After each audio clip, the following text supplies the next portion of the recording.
me the story of Jesus, write on thy heart every word. Tell me the story most precious, sweetest that ever was heard. Love in that story so tender, clearer than ever I see.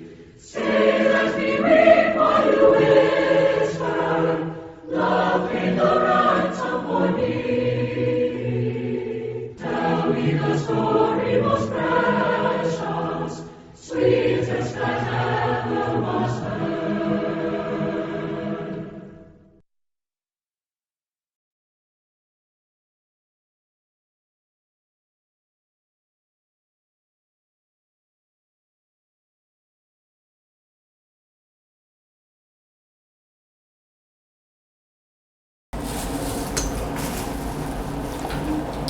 Okay. I looked over and saw this second row here, and it brought back a memory. When I was a little boy, in the churches that we grew up in, they always put all the children actually in the front pew over on the right-hand side of the preacher, and then that way it was obvious that, I think the idea was that way you would behave yourself, but of course you never did. And so then everybody got to see who belonged to who when their parents would one by one take them out of the room. So one of my fonder memories.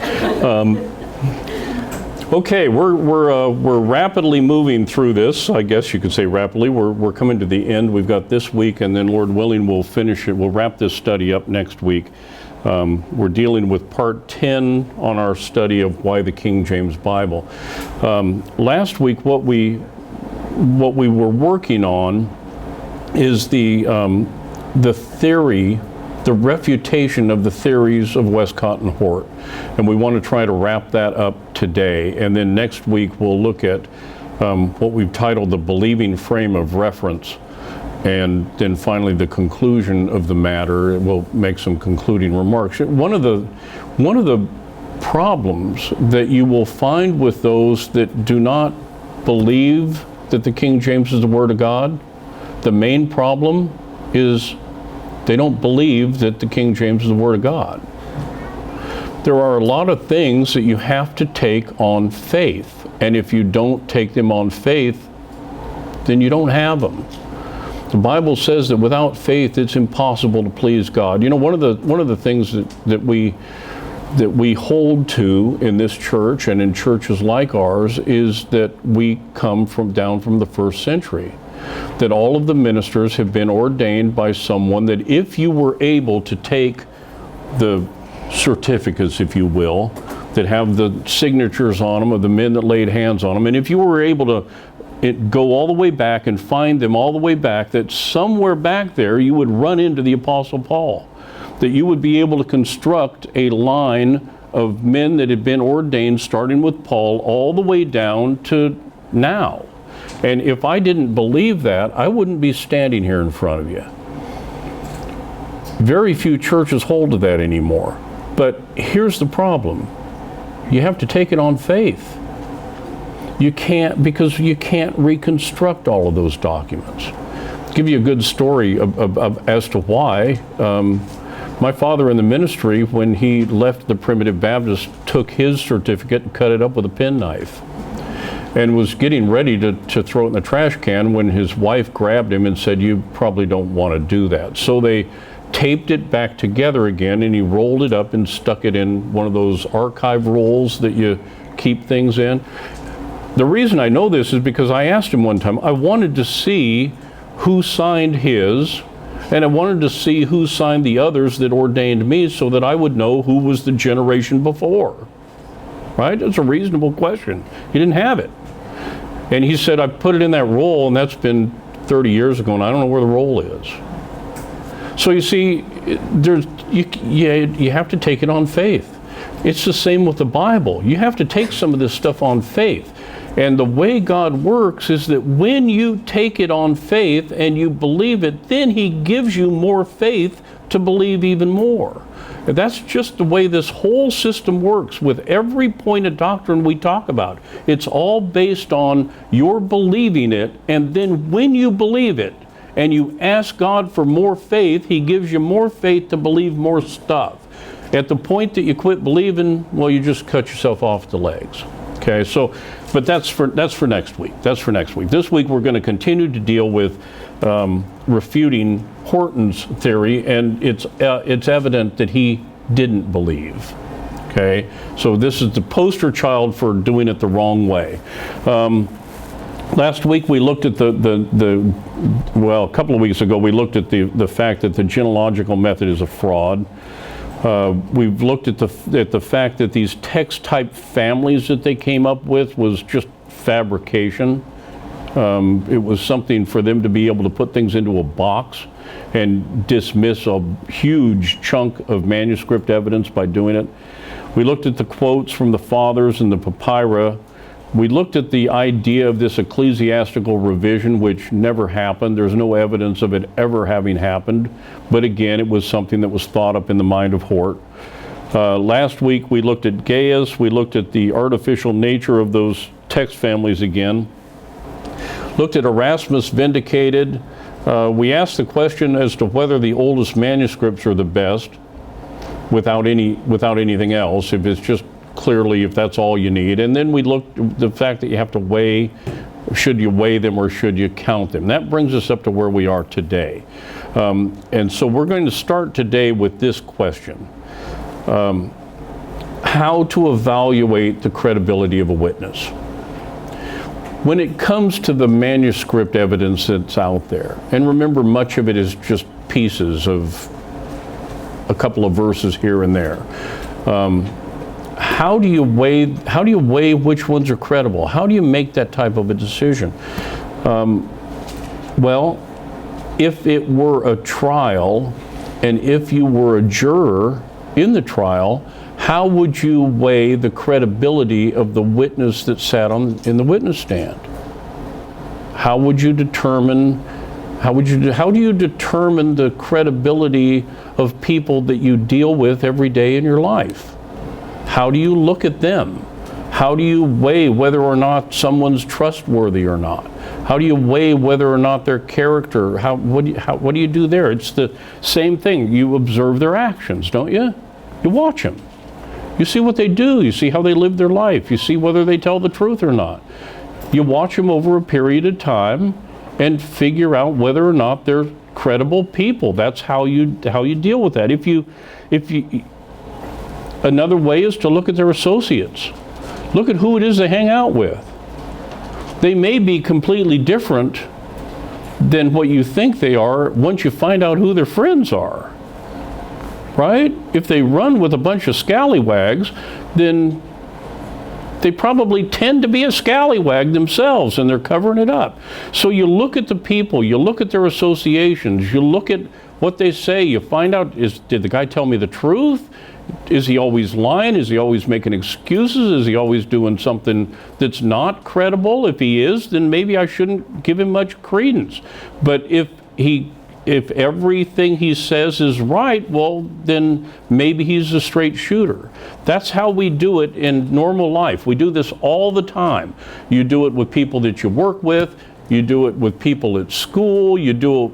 This is how we live. This is how so this really isn't all that tough to try to figure out. Now let's take an example. We talked about a manuscript called P66 earlier, one of the papyri. We talked about that last week, and I think the week before. Let's look at that as a witness of the truth, of the true text, because it is one that has been labeled as an Alexandrian text that they like. Westcott and Hort like this text. So let's look at this text and see what we can see about it as a witness. Be a juror in a courtroom, and we're calling P66 to the stand, and we're going to ask some questions, and we're going to look at the credibility of that to see whether or not this is a witness that is giving testimony that you should hold on to, or is it testimony that you should then throw their testimony in the trash can and move on to somebody else. Okay? That's what we want to look at. Now, I will grant the argument that P66 is old. It's really old. 2nd century. Very old text. I'll grant that. But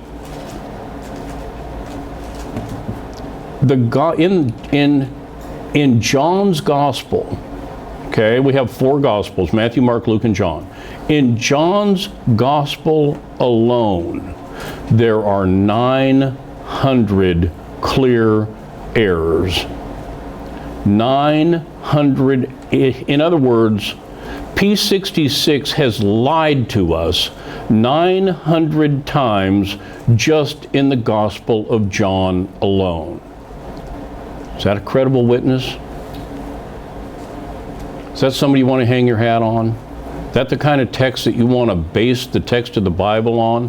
When there are 900 clear errors just in one of the Gospels alone, and yet this is one of their favorite texts.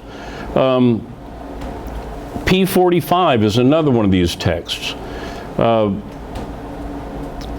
which has numerous deliberate changes that have been made to it. Clear. Now remember that at this time, it wasn't as easy to change a text as it would be today. Microsoft had not invented word processing yet. People were still writing the text by hand. You remember how they used to do that kind of stuff? You take a pen and back then they'd stick it in an ink well and then draw the letters, right? People used to communicate this way many years ago. That was how it was done. Well, and they had not invented whiteout yet, so if they were going to change the text, you know what they did? They put an X through the middle of the word and wrote another word on top of it. It's obvious when you change a text in these old manuscripts. It's not like they just went in and cut and pasted something else in its place. No, it's obvious, okay? When you look at the Sinaiticus text, there are, I think the number was over 20,000 changes. 20,000 changes in that text? In a New Testament text. It's amazing. So we know that P45's got bunches of them. Now let's consider this. The 2 main texts that the new Bibles are translated from, Vaticanus and Sinaiticus. Between them, in the Gospels alone, there are over 3,000 differences. Okay? Over 3,000 differences just in the Gospels between the 2 main texts. Somebody's not telling the truth. One or more of those texts are lying to us. They have changed the text. Okay? Now let's say that we're going to, well, let's see. There was a study that was done by, I think it was Colwell. No, it was Hosker that made this study.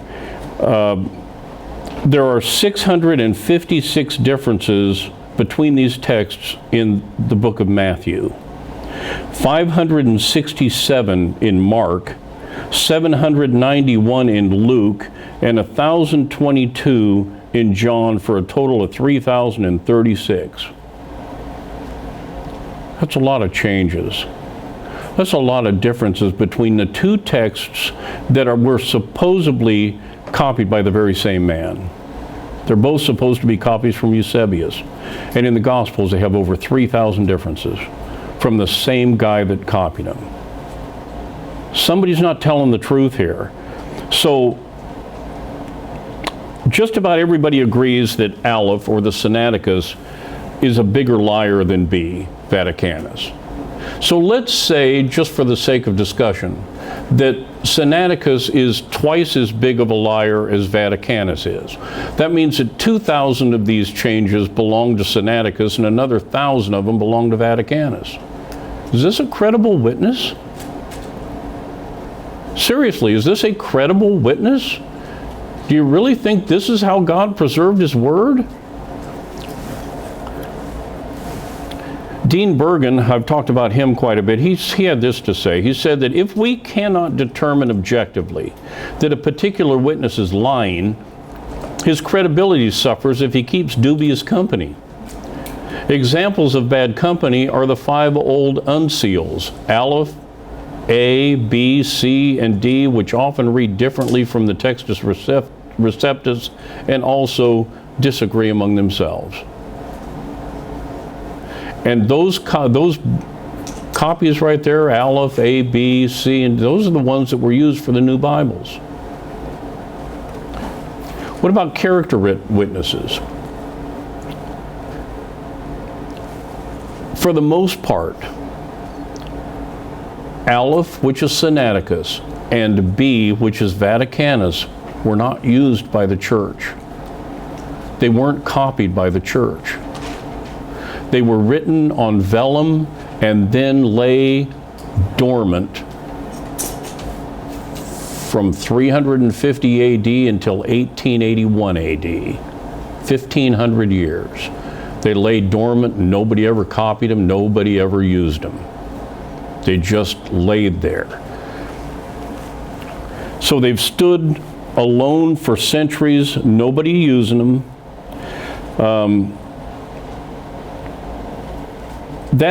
That seems to say that the early church, including, and by the way, the Roman Catholic Church didn't copy them either. They didn't even copy them. That seems to say that all of the early Christian churches rejected those manuscripts as being frauds. Otherwise, somebody would have copied them. Somebody would have used them. Now, we went over part of the reason why they weren't copied last week. You couldn't market them. Nobody'd buy them. They knew they were bad.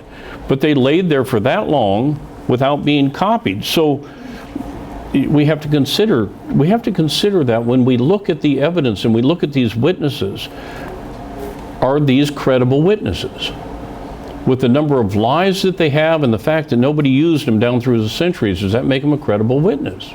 Or should they just be rejected like they were for 1,500 years by the people that came before us?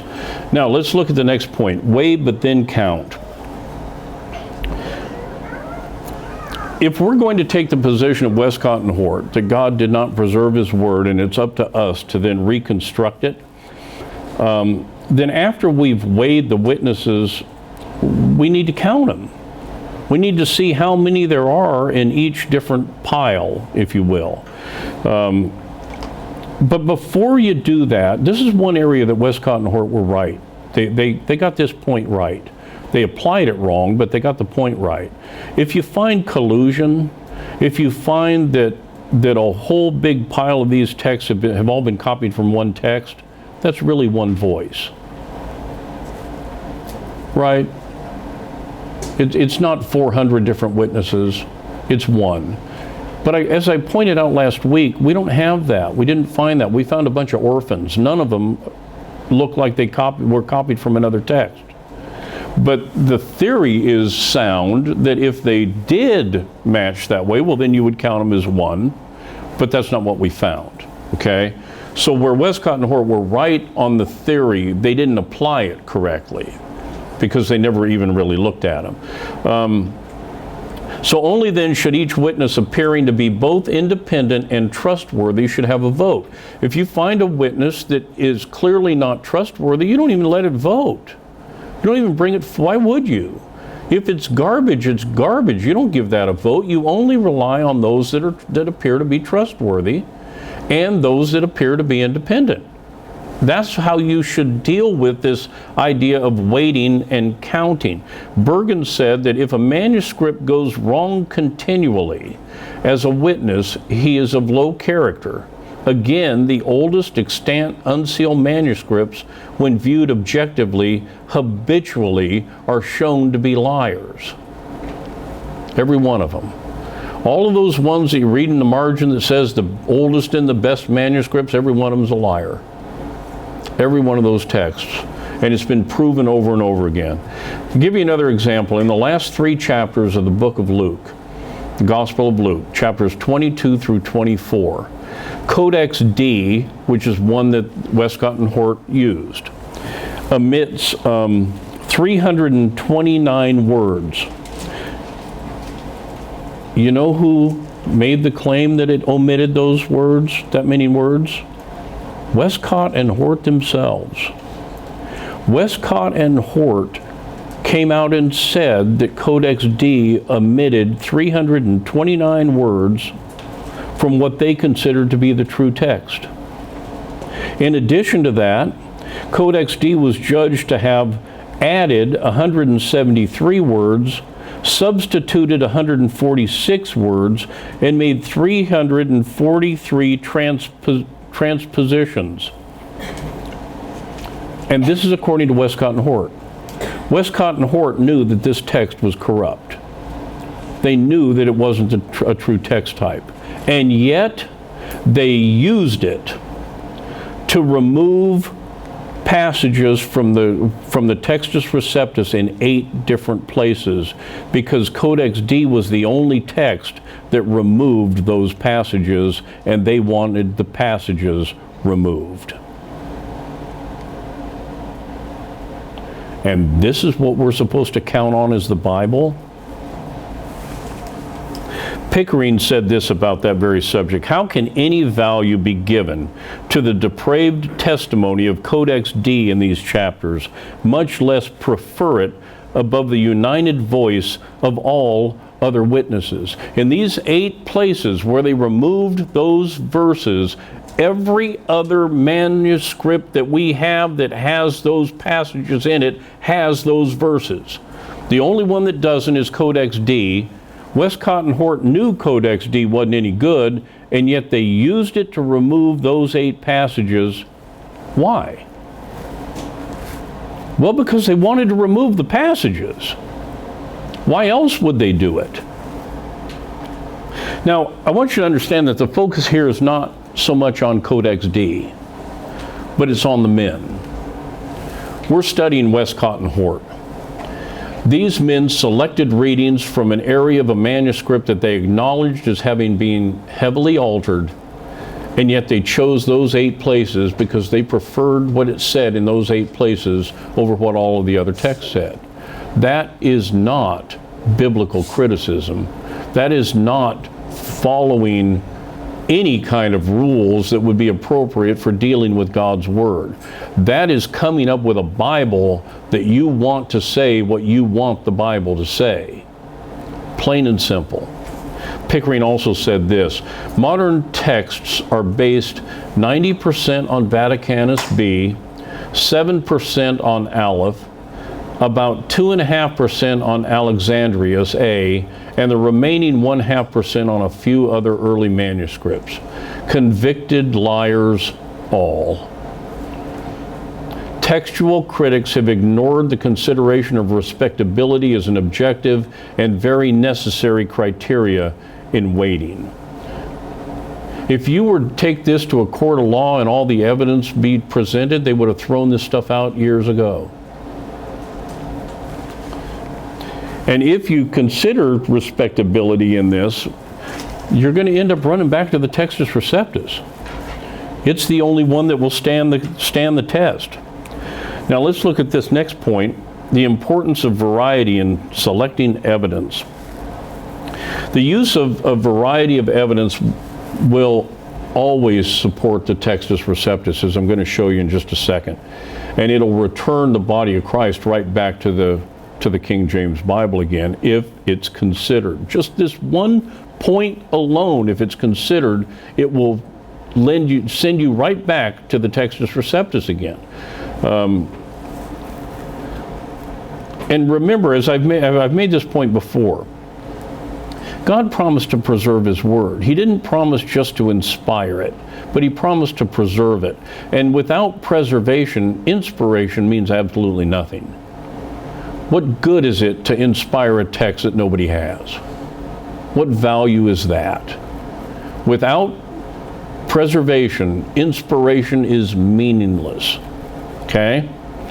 So let's look at what we're talking about variety. The first thing, a text should come from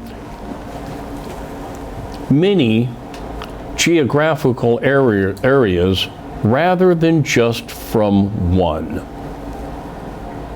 If you look at the texts that are considered the best and the oldest and the ones that the scholars hang their hat on, every single one of them came from Alexandria, Egypt.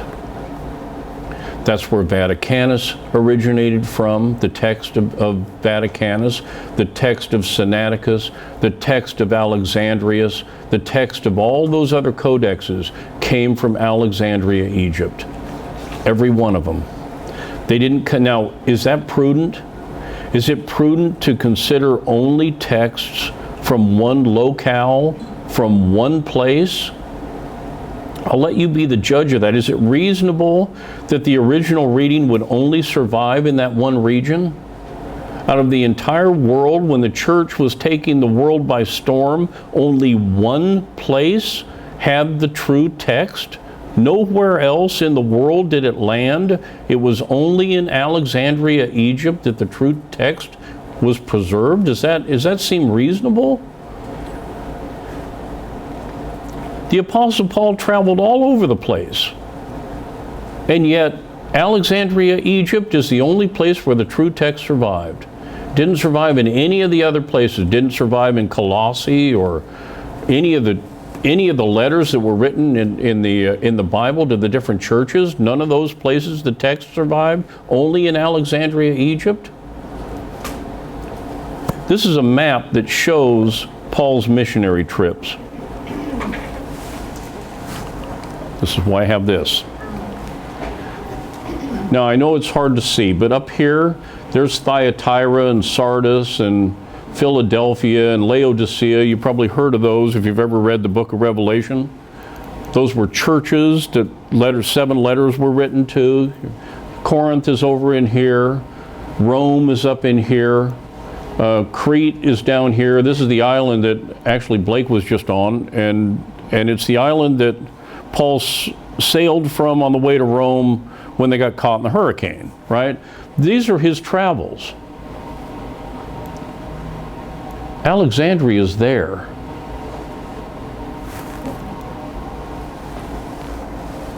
Paul never went to Alexandria, Egypt. Peter never went to Alexandria, Egypt. The apostles, you cannot find a mention of Alexandria, Egypt, where the apostles ever went and took. Do you find a letter to the church of Alexandria in your Bible? No.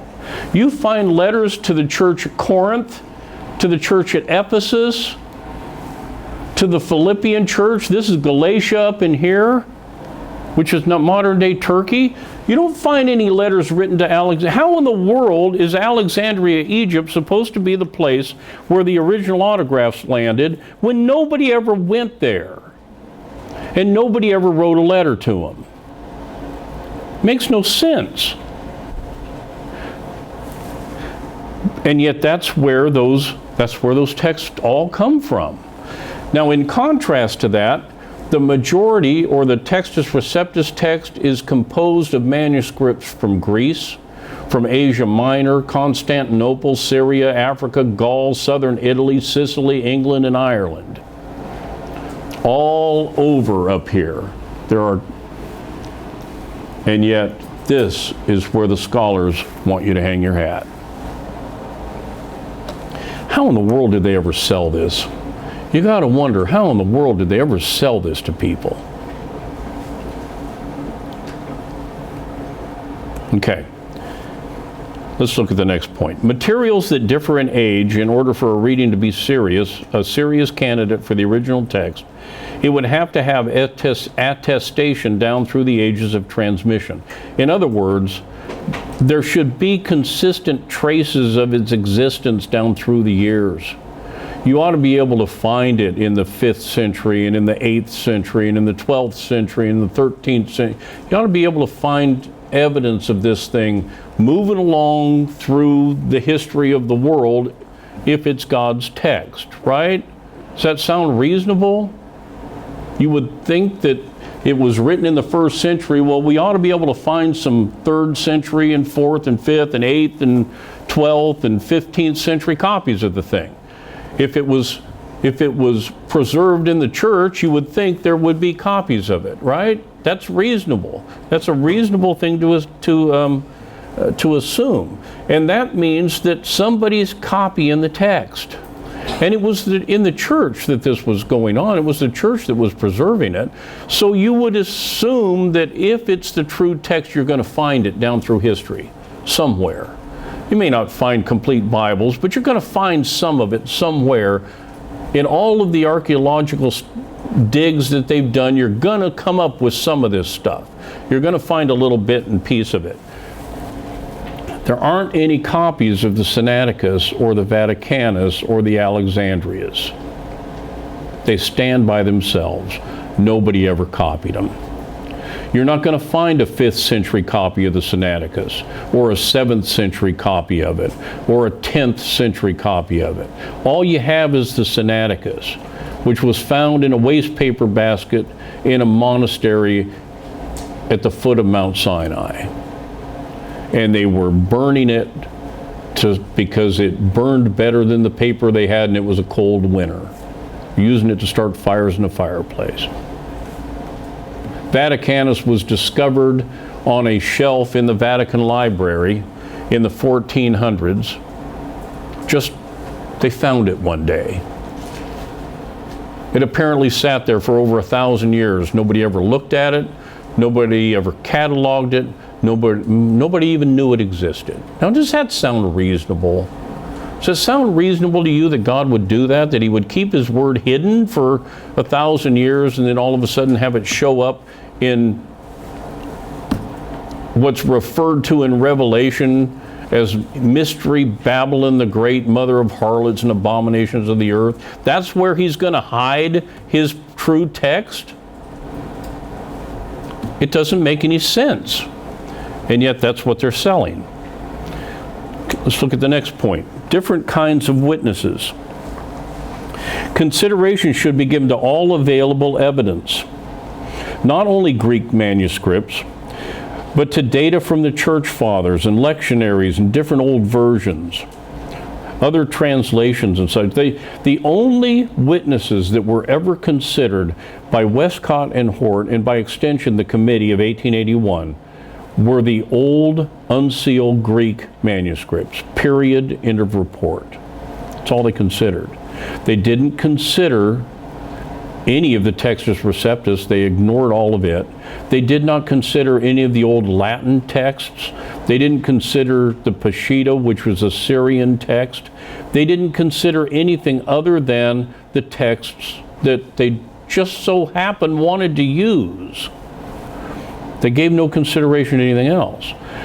And yet, you know, there are things called lectionary, a lexicon. You know what a lexicon is? Or a lectionary. The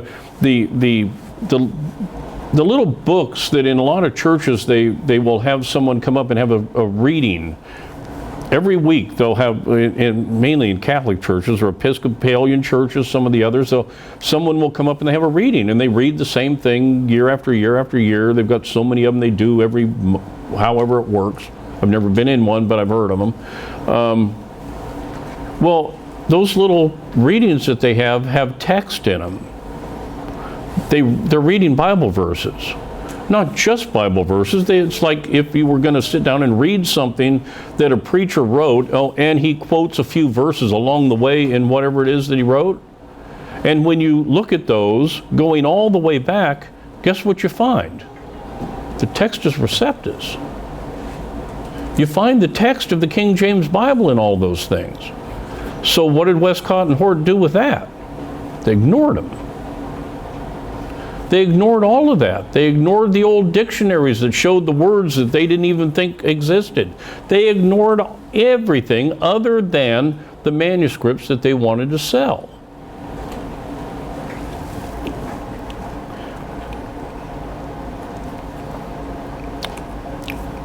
Okay, our next point. Ancient translations support the received text.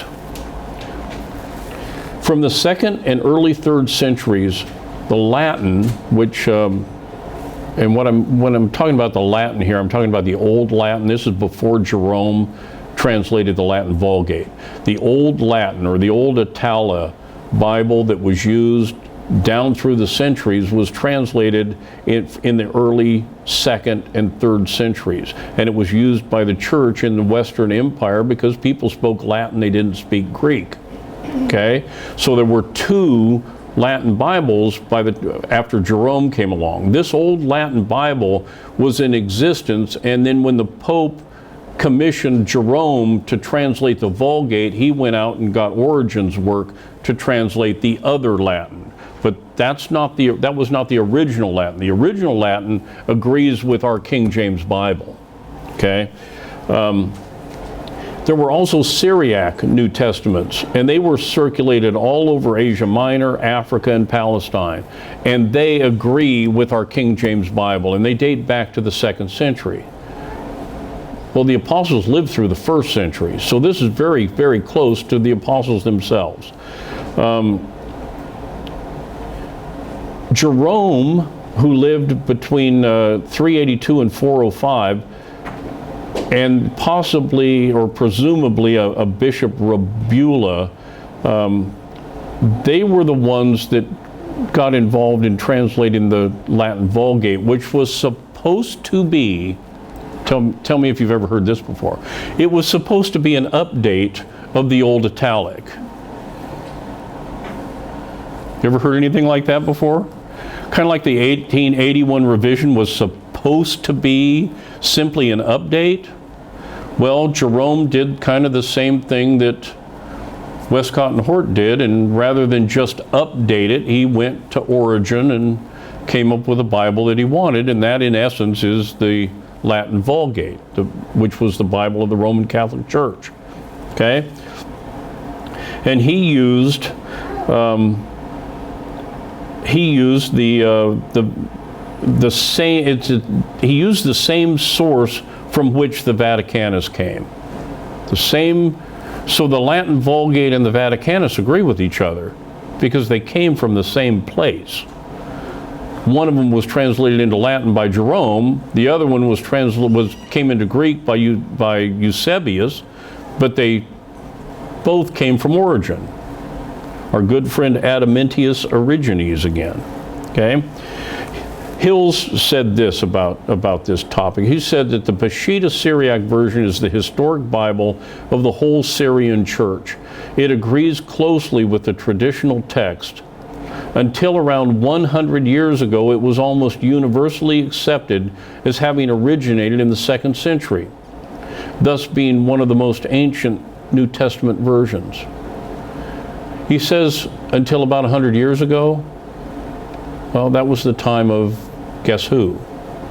Westcott and Hort. Westcott and Hort couldn't have that, because if the Peshitta was actually older than their Vaticanus text, well, that blows their whole argument. So he redated it, said that it was actually later than that. Doesn't have any evidence, he just did it. It's just part of his decision in the process.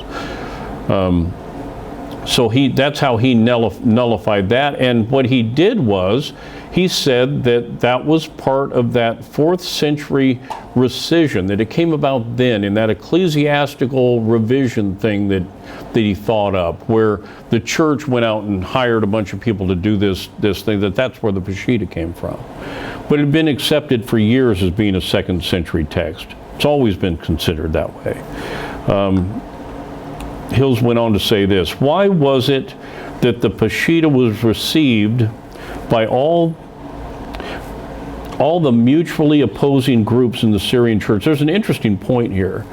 The Rabula, I mentioned a guy by the name of Bishop Rabula. Bishop Rabula lived during a time when there was a major split amongst the Syrian church. A huge split, 2 different varying sides, and yet they both held to the Peshitta as being the Bible. Now, Rabula ended up on one side of this argument. If he had been involved in the translation, Do you think the other side would have held on to the Peshitta? I mean, if I was the minister, or I am the minister, but let's go back in time and let's say, okay, this is the Syrian church, and I'm Rabula, okay? And the church has always had this as a Bible. This has always been their Bible. And now I do something that causes a schism in this church that splits it down the middle, and I go with this. And I'm over on this side, okay? Folks on this side, you're going to follow with this, or you're going to hang on to this one? You see the point? If Rabula did what Hort said he did, you wouldn't have had both Syrian groups hanging on to a Bible when Hort says that Rabula thought the thing up himself. That makes no sense. And yet, that's what was sold. So Hills is saying, why was it that the Peshitta was received by all the mutually opposing groups in the Syrian church as their common authoritative Bible? It must have been that the Peshitta was a very ancient version, and that because it was so old, the common people within the Syrian church continued to be loyal to it regardless of the factions into which they came to be divided and the preferences of their leaders. If something happened in this church, like has happened in other churches, and we ended up being split down the middle, I would assume that both of the halves would still hang on to the King James Bible. That's what happened in Syria. So obviously, they recognized that the Bible they had was an ancient Bible. It wasn't a new fabricated thing by one of the leaders on the other side. And yet that was the theory that Hort tried to come up with.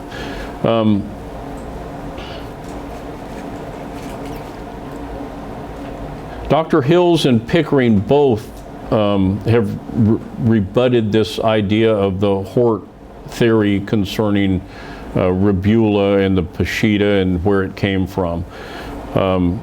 Philip Schaff brought up an interesting point about Tatian of Assyria. Now, I'm not certain about Tatian's doctrine, and for the purposes of this, I really don't care. Okay? There will be a lot of attacks that say, well, the guy was a heretic, and he was a Gnostic, and he was a this, and he was a that, and he was something else. I don't know what he was. I really don't know. And I'm not preaching him for doctrine. But there's something that went on with Tatian in his work called the Diatessaron, which is extremely important in our studies. Okay? Philip Schaff, in his History of the Christian Church, said this: the Diatessaron, a gospel harmony in which Tatian of Assyria wove into one narrative the material contained in the four Gospels, circa 153 to 172, still survives in three works. Tatian was supposedly a converted pupil of Justin Martyr. Irenaeus charged that after the martyrdom of Justin, Tatian apostatized and wandered into heretical Gnosticism. Now again, that's not what I'm not preaching him for his doctrine. The point I'm trying to make is that he took the Gospels as he knew them and produced like a harmony of the Gospels where he weaved them all together so that it would be like a book that you would start in the beginning and you would read all the way through, and when you got to the end, you finished at the end of the Gospel. Instead of having four separate Gospels, he'd take the parts that were identical. You understand what I'm saying? He took, and that was known as the Diatessaron. Okay? What do you think you're going to find in something like the Diatessaron? You're going to find out what the text said, aren't you? Aren't you going to see some of the doctrinal implications coming out of whatever it was that he wrote? Since he took it from the text that he had that he believed was the Bible? Okay? Well, let's see what we find here. Dr. Price said Theodoret in 390 to 458 AD found more than 200 copies of the Diatessaron circulating in Asia Minor and Syria in his day, which had been there from before 170 AD. The Diatessaron agreed with the Textus Receptus. It took the same position as the Textus Receptus relative to the divinity of Christ. It agreed with the, it proved that there were only 4 Gospels. I mean, it does have, there is value to that work, and it proves that it was here in 170 AD, which is almost 200 years earlier than Vaticanus and Sinaiticus. So you see, the Textus Receptus wasn't some late invention. It was here all along. And the works of Tatian proves that. Now let's remember that at this time, Latin was the lingua franca of the Roman Empire. And a lot of the early translations were translated into that. A lot of them. The old Italic Bible floated all over the Roman Empire. And here's a group of people that we consider to be like us, the Albigenses. They were branded heretics by the Roman Church. One reason they're like us. They continued to use this old Latin long after Jerome completed his version of the Vulgate. And today we only have about 50 manuscripts left of this old Latin Bible, but that's sufficient to let us know it was there and to be able to compare it with the Vulgate. And the old Latin Bible is the same as the Textus Receptus. It's the same as the King James Bible in Latin. And the Albigenses carried this all the way down as long as they were around and never gave it up. They were never willing to give the thing up. Peter Ruckman, he was a crusty old guy. I didn't agree with him on a lot of doctrine, but I agreed with him when it came to the King James. He passed away here just a few months ago. He had a school up in Pensacola. But he had this to say about this. He said that these bear witness, talking about the old Latin, to the Syrian text type of the Receptus, where the Origenians have not tampered with them. In the places where they were edited, they bear witness to Origen's hexampla. So when somebody got a hold of them and changed them, they turned them into Origen's Bible again. The International Standard Bible Encyclopedia says this: Augustine of Hippo and Tertullian testify that the scribes in Africa were constantly editing and revising the manuscripts. The scribes in Africa, where's Egypt? Where's Egypt located at? What continent is Egypt located at?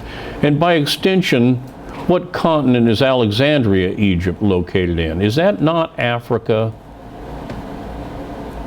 And they were the ones that kept changing the text. In about 383 AD, Pope Damasus commissioned Jerome to produce an official revision of the entire Old Latin Bible. Hort concluded, and Hills concurred, that one of the manuscripts Jerome consulted for the Gospels was closely related to Codex A, resulting in 22 significant agreements between his Latin Vulgate and the traditional text. Jerome then used the text of Origen's hexampla to deal with the Old Testament. One of the things that Jerome boasted about was the vellum, the wonderful calligraphy, the great copy of Origen's work, as opposed to these common paper Bibles. And when you read comments from some of the scholars and they talk about the Sinaiticus or the Vaticanus, they have glowing remarks not about what's written in it, but the presentation of it. It's all about the the glitz and the glitter of these vellum animal skin Bibles, and how wonderful the calligraphy is, and how glorious. You know what? Go take a look at a Roman Catholic church one of these days, and you will see the Sinaiticus and the Vaticanus in the architecture. That's what attracts people to that. That's what they're interested in. They're not interested in truth, especially considering that we have it, it's just paper. And that was one of the things that Jerome really loved, the idea that here he was working with this beautiful production from Origen, not considering for a minute what the text was. That didn't matter to him. We talked about a guy named Helvetius a couple of weeks ago, who was a scholar in northern Italy, and he was a contemporary of Jerome. And he accused Jerome of using corrupt Greek manuscripts when he produced that Latin Bible. It was well known that that's what he was up to from the very get-go. But that's what he did. He did the same thing that Westcott and Hort did. And it stood for many years in the Roman Catholic Church. Now let's get to some other guys. These guys were known as the Vaudois. I don't know how to say it. It's French, and so I'll call them Waldenses, like most other people call them. They ended up with that name because one of their leaders was a man by the name of Peter Waldo, and so they ended up being called the Waldenses. They were a group of Christians that were branded as heretics by the Roman Catholic Church. They were from the Alpine valleys in northern Italy. Peter Waldo arose among them in about 1175 AD, but they'd been around for centuries before that. There is not a record anywhere in history of treatment crueler than what the Roman Catholic Church did to the Waldenses. They went out of their way to exterminate them. I'll give you a good example of what they're capable of doing, but what they did with the Waldenses was much worse. St. Bartholomew Day Massacre, which happened in France, when I believe it was Catherine de' Medici, her daughter, I think it was going to marry someone who was a Huguenot. A Huguenot was, in essence, a French Waldense, or French Anabaptist, or French one of us. That's what a Huguenot was. And they were, the Roman Catholic Church had declared war on the Huguenots. And so she set up a time when he would come in with all of his family and all of his friends for this wonderful marriage, and when they got there, then they slaughtered them all.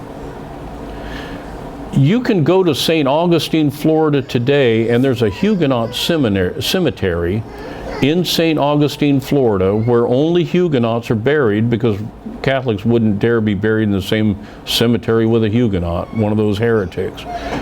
And that happened as a result of the same thing.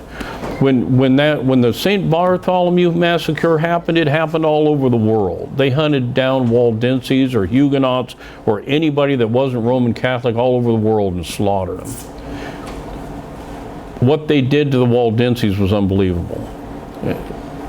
Absolutely unbelievable. They did everything they could to try to totally and completely exterminate them. They destroyed all of their records. They destroyed all of their Bibles. They burnt them at the stake. They did whatever they could do to try to just get rid of them altogether. Okay?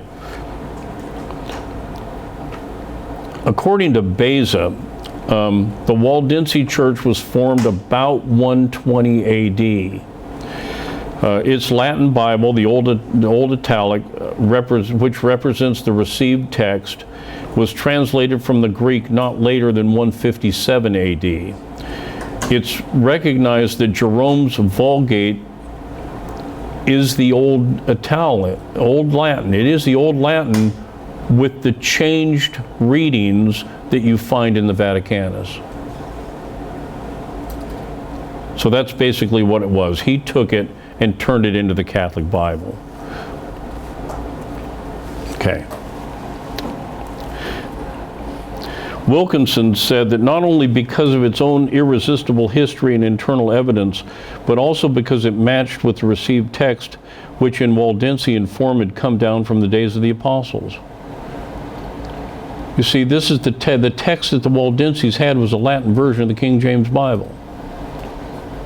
And as a result, they were hated by the Roman Church. It's interesting that one of the charges that was leveled against Martin Luther by the Roman Church was that he'd been greatly influenced by the Waldenses. And that was one of the reasons that they went after the guy. And his text, his German text, follows the Textus Receptus. Of course it would. He translated it directly from Erasmus' text, which is where we get the Textus Receptus. Okay. Original text preserved historically through the true church. If we look back to Constantine's text, the one that was produced by Eusebius, taken from Origen's Hexampla, you have to wonder something. The Emperor of Rome commissions 50 copies of the Bible to be written, puts all of the money up that needs to be done in order to produce these 50 Bibles. The 50 Bibles are produced, and nobody ever uses them. There's 2 of them left. 48 of them have gone into wherever. Nobody ever used them. Nobody copied them. No church preached from them. They just fell out of use until 1881, when the Revision Committee revived them and came up with a new text. Again, does that seem reasonable? You see, all the way down through history, God's Bible, the true Bible, has been kept in the true church. It's floated down through history in the true church, and anywhere you find one of these other churches that were persecuted by Rome because they were against infant baptism, and they were against transubstantiation, and they were against a whole bunch of other things that Rome taught, so they were labeled heretics, you always seem to find that they were carrying one of these, whether it be in English or Latin or Syrian or whatever. They weren't carrying Rome's Bible, they were carrying the Textus Receptus, our text. And you find them all the way down through history. And that's where God preserved it. It's exactly where He preserved the Old Testament. Think about this.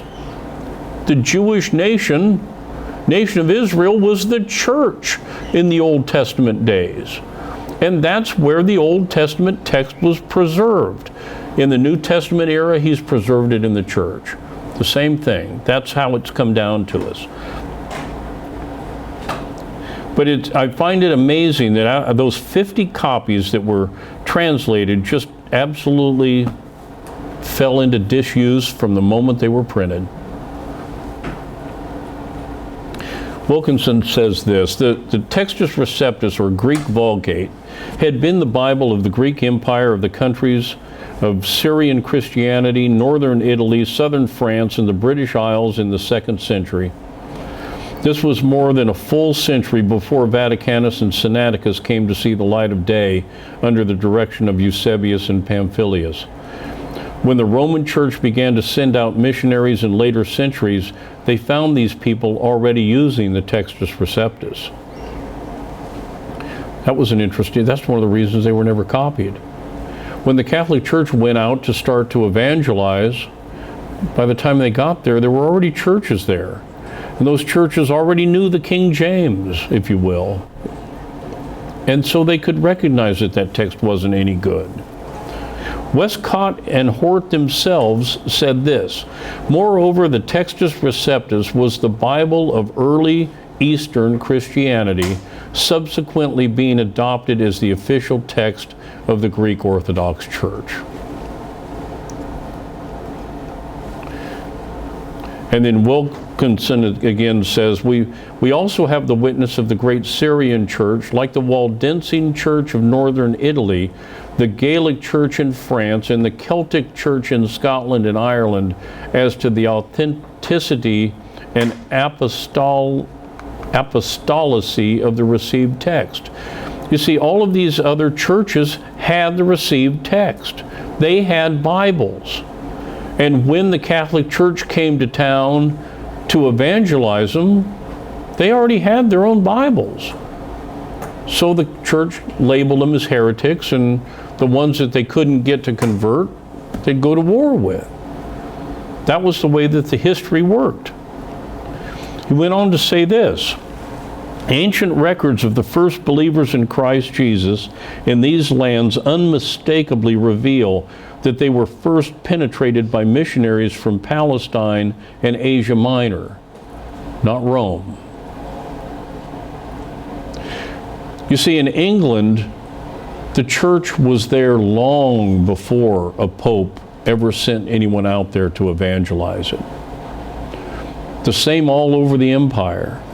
The churches were already there. They were already established. They were established in the 1st century. And they were using what amounts to the King James Bible all the way down through history. When the Romans got there, they weren't interested. The first converts in ancient Britain, they held their ground when the Anglo-Saxons descended over them, over the land like locusts, if you remember that. In AD 597, when the Pope sent Augustine to convert England, he treated these early Christian Britons with contempt, and even he formed a conspiracy with the Anglo-Saxons to try to deal with them.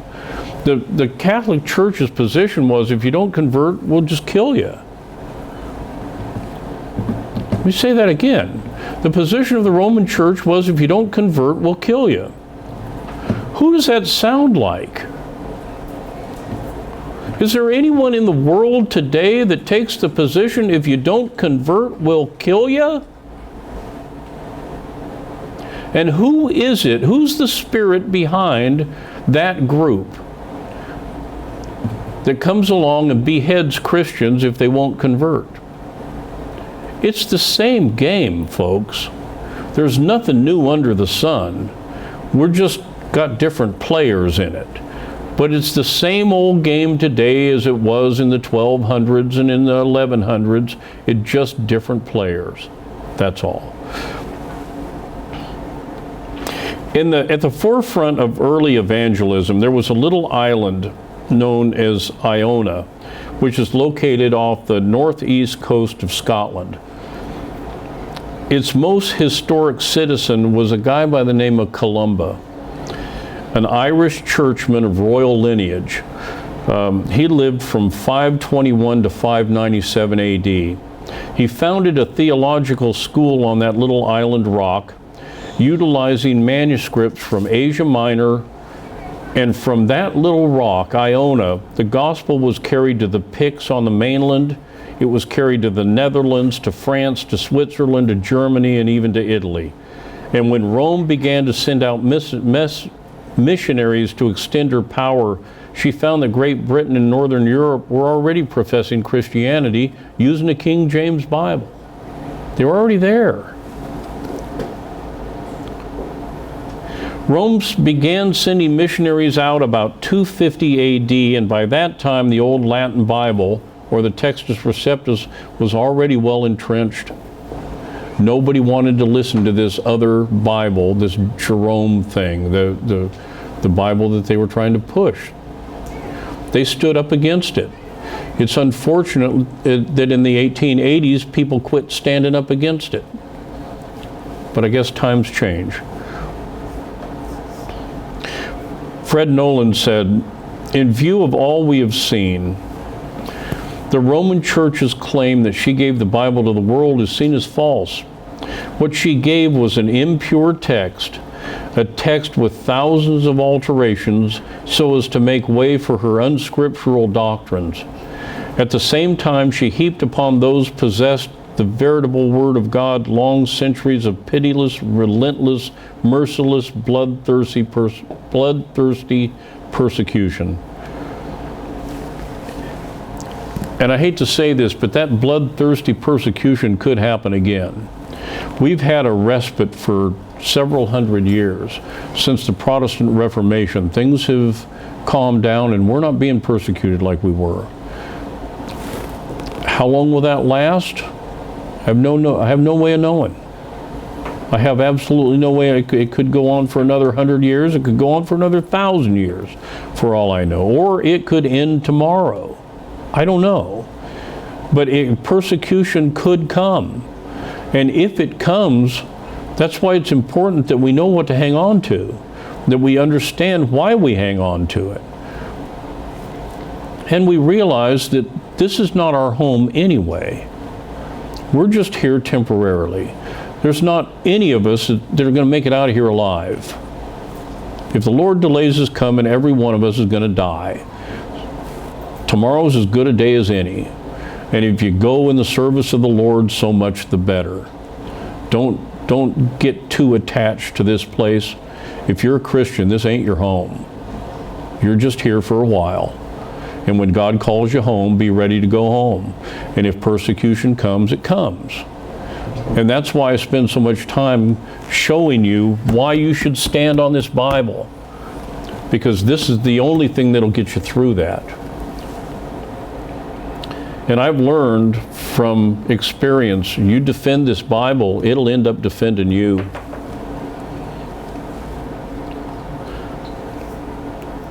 Okay. We only have a couple of more points and then we'll wrap this up. Is naturalistic text criticism scientific? Well, ask that question. And we're going to close this rebuttal with this question. When you consider everything that we've looked at through the course of this, is naturalistic textual criticism scientific? Is it? Have they proven anything? You know, science can be proven. If you want to prove gravity, all you got to do is hold something and drop it. And you just proved gravity. But they didn't prove anything relative to these texts. They came up with a bunch of theories that are unproven. And when they're investigated, you find out that they prove exactly the opposite. This is not science, folks. This is religion. This is the religion that they want to try to push for whatever reason it is that they're trying to push it. I have my theories. Westcott and Hort, in their introduction, said, "We dare not introduce considerations which could not reasonably be applied to other ancient texts, supposing them to have documentary attestation of equal amount, variety, and antiquity." Before and since the publication of these words, text critics have taken this position as representing a neutral outlook in approaching the problem of the Bible. But this is not a neutral outlook. This is paganism. You cannot approach the Bible in a neutral fashion. It is not a human work. You cannot understand the Bible in a normal human fashion. It is not a human work. And one of the biggest problems that you run into with folks like Westcott and Hort and others is that they do not know what they do not know. They do not understand that you do not understand the Bible simply by reading it and everybody has equal access. They don't understand that. They don't understand that if you want to understand the Bible, you've got to ask God for the understanding. And you've got to do what God tells you to do in order to get it. And that's the only way you're going to understand the Bible. So they can come up with 4 million new versions trying to make it easier to understand. But it's not going to make any more easy to understand because that's not how you understand the Bible. It's not a human work. And so therefore, human naturalistic science just doesn't work.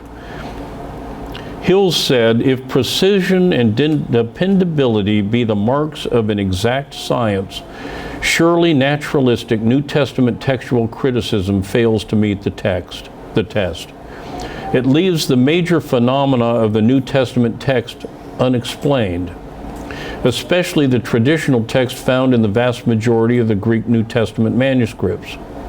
This deficiency readily becomes apparent when we consider the vain efforts of naturalistic textual critics to account for this traditional text. Consider, if you will, the attacks that have been made on this Bible down through the centuries. The fact that the enemies of this Bible have burned it every chance they've got. When they burned William Tyndale at the stake, they burned his Bible hanging around his neck. And if they caught you with one, they would burn it as well. They've done everything they can to get rid of this book, and yet it survives. Is that not divine preservation? When human beings have done everything they can think of to rid themselves of this book, and yet this book is still available all over the world, somebody's involved in it. If they wanted to get rid of something, if they wanted to censure something else, they could do that in a heartbeat. Just post something on Facebook and people will quit shopping at Target. But you can't get rid of this. No matter how you try, you just can't get rid of it. Why? Because God promised to preserve it, and He's involved in that, and will stay involved in it. And all the rest of this stuff, all this scientific mumbo-jumbo, Hill said all of these are no more than fairy stories for adults, full of metaphysical, self-defeating contradictions into which unbelieving scientists have fallen because they've rejected and or ignored God's revelation of Himself. And that's really what it amounts to. Herman Hosker said that the reason is sadly obvious. The later method is taken easy and at first sight plausible to the beginner. The former is horribly laborious, although precious in results. See, one of the things that Westcott and Hort never did, they never explained what they did. They said, they gave some stories about their theory on how this is what you would find if you went out there and did this work. But they never went out there and did that work. They just came up with the theories. Well, that's real easy for somebody to take and run with. Someone out there that really doesn't want to put the time into investigating it can very easily say, well, all the scholars say that, and they must be right. It makes it real easy, doesn't it? It's real easy. You don't have to do any work for that. If you want to go to a big fancy church where they teach whatever they want to teach and you want to be justified, all you got to do is just say, well, that's what the scholars say. That's what all the PhDs say. They must be right. They know better than I do. That makes it really easy, doesn't it? Where on the other hand, if you want to investigate it, that gets long and hard and laborious. Digging through old manuscripts that's hard work to actually dig the stuff out. And that's exactly what he's saying here. This reason being the reason that people have gone with these new versions, the reason that they bought into Westcott and Hort, it's sadly obvious. Because it's easy. It's easy to do that. You're rewarded if you do that. People pat you on the back if you do that. They give you prizes if you do that. They make you feel more comfortable, and you don't have to stand out and look like a freak if you do that. You get to be one of the boys if you do that. You get the camaraderie of other people if you do that. And if you're like the Pharisees and you love the praise of men more than the praise of God, then this is a perfect thing for you. All you got to do is sign on to the theories of Westcott and Hort, and everybody will love you, at least everybody out there. But if you want to get to the truth, you got to do some work. You got to dig through some old basements, and you got to pull some books off the shelf, and that gets laborious, and most people aren't going to put the time in. Let's think about the Bereans again. We keep mentioning these guys over in Acts chapter 17. We're told that the Bereans were more noble than those in Thessalonica. Now, when you consider Thessalonica, you know that was the one church that Paul didn't rebuke. You realize that was the church that was the spiritual church. They were the best one of all the letters that Paul wrote. Thessalonica was on the top of the list. And yet the Bereans were more noble than that. They were more noble than those in Thessalonica, in that they received the word with all readiness of mind and searched the scriptures daily whether those things were so. They listened, they received the word, and then they just went and investigated to make sure that they weren't being lied to. And Paul said that as a result of that, they were more noble, but that requires work. That requires effort. So they were willing to hear it. They were willing to believe it. And then they checked it out to make sure it was right. And that was noble. But that requires work. That requires more work than just listening to a scholar. And so with that, we're going to go ahead and close this section with Psalms 119, verses 97 through 100. Oh, how I love thy law. It is my meditation all the day. Thou through thy commandments hast made me wiser than mine enemies, for they are ever with me. I have more understanding than all my teachers, for thy testimonies are my meditation. I understand more than the ancients, because I keep thy precepts. But that's not easy. That's not taking the easy way out. But as a result, the understanding is that much greater. So with that, I thank you for your kind and patient attention this morning. And let's stand and sing number 47, and then we'll be dismissed in prayer.